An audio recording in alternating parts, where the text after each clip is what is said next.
Those of you who can, let us stand for the reading of God's holy word.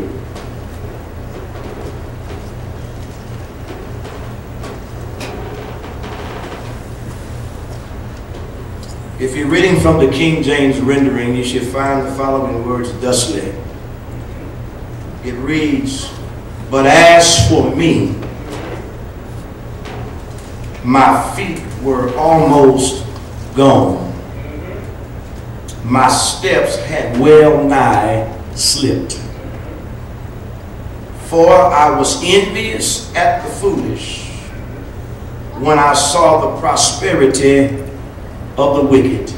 Amen. Amen. For there are no bands in their death, but their strength is firm. They are not in trouble as other men, neither are they plagued like other men." Amen. You may be seated in the presence of God. Thank you, Ursula. You may be relieved of your duty.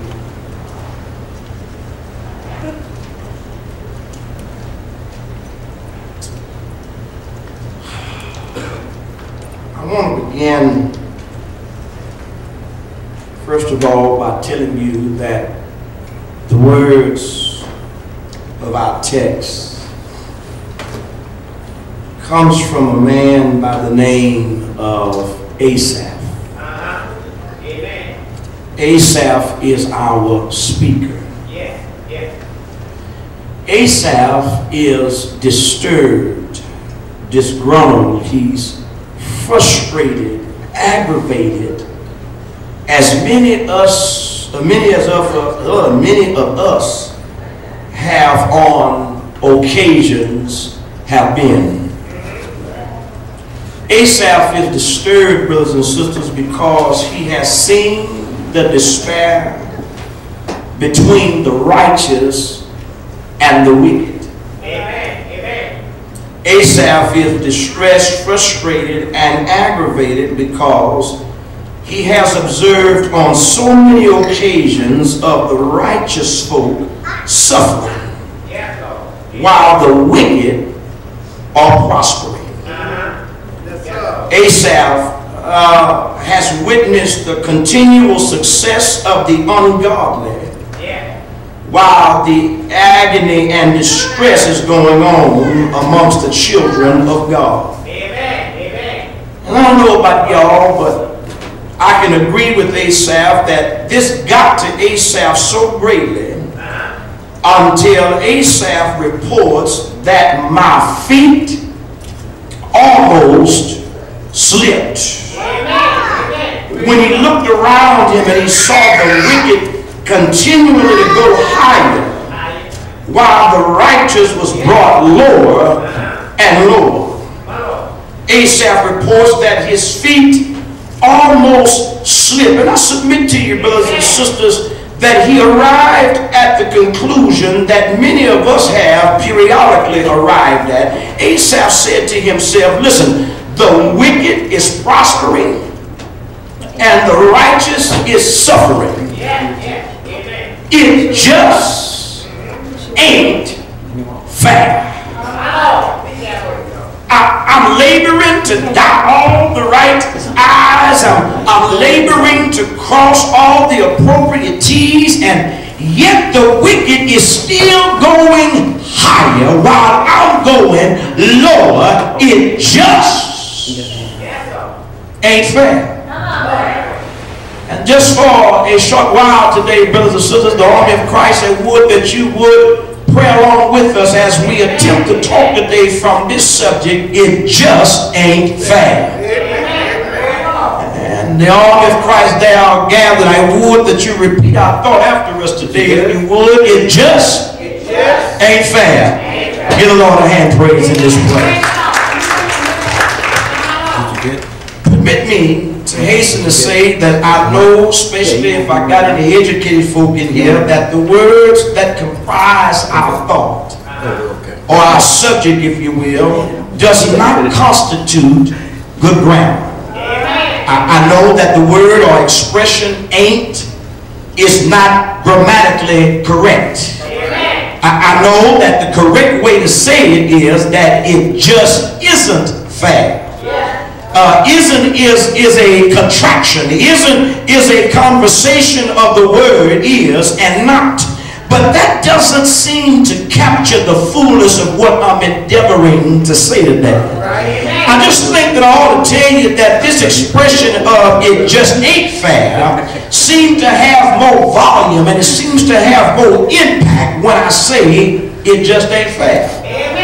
Listen, our speaker today, the psalmist, amen, by the name of Asaph, and the question arises, who is Asaph? Asaph was a Levite who was the son of Berechiah.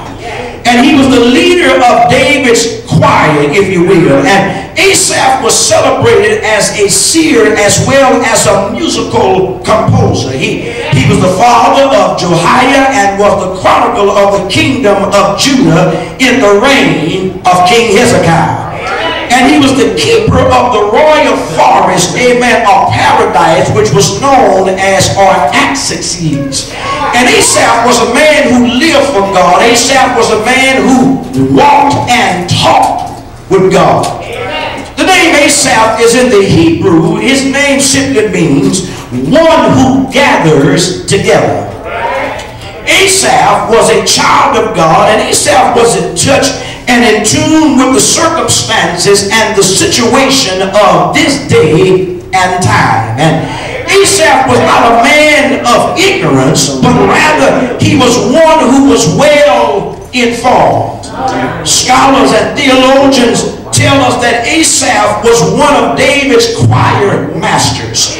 Therefore, Asaph is our speaker on today. And Asaph here, brothers and sisters, is heavy laden. He's burdened, and for Asaph has been looking, he has been surveying, for it had devoted observance and attention to the children of God and the children of the devil. Now, it was in his day, so as it is in ours. There exists in our world children of God, but also, don't you fool yourself, there are also children of the devil. And maybe you've ran into a few of them at some point along your journey in life.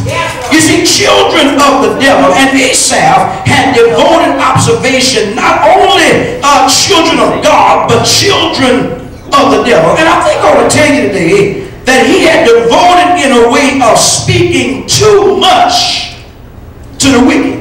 Amen. He endeavored too much time, amen, dealing with the ungodly. Amen. Asaph reports that he had observed them, and these are the reports of his findings. For Asaph said, listen, that the wicked seemingly continued to prosper while the righteous continued to suffer. Amen.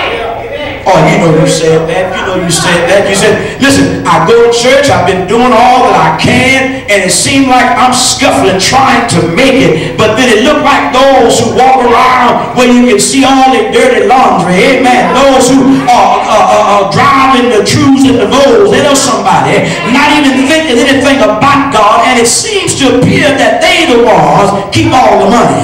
It seems that they are the ones that living in the nice homes. I wish somebody would talk back to me in here. It would bring you and I to the point to say that just ain't fair. Asaph saw the ungodly, as many of us have witnessed in our lifetime. He saw the ungodly receiving all of the promotions. The ungodly seemed to be constantly, amen, was going from one level of success to another.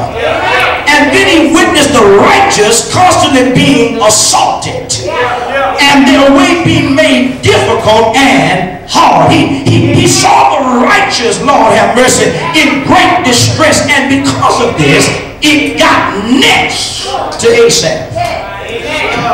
And it affected Asaph, and it had a negative impact upon him, because Asaph said that it affected me so much, trainer, until my feet almost slipped.